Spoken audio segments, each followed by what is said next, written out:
सानो उमेरको एक केटा विद्यालयको मैदानमा एक्लै बसिरहेको थियो।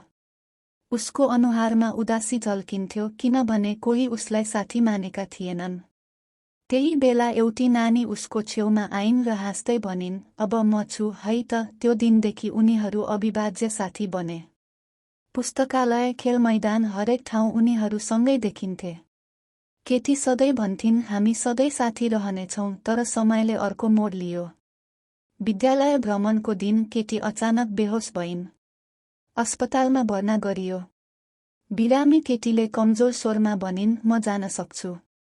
तर तिमी बलियो रहनु, लेख्दै जानु।" केही दिनपछि उसले संसार छाडिन्। केटा टुक्रिएको मन लिएर अघि बढ्यो, तर उसले बाचा बुलेन। वर्षौंपछि ऊ एक सफल लेखक बन्यो।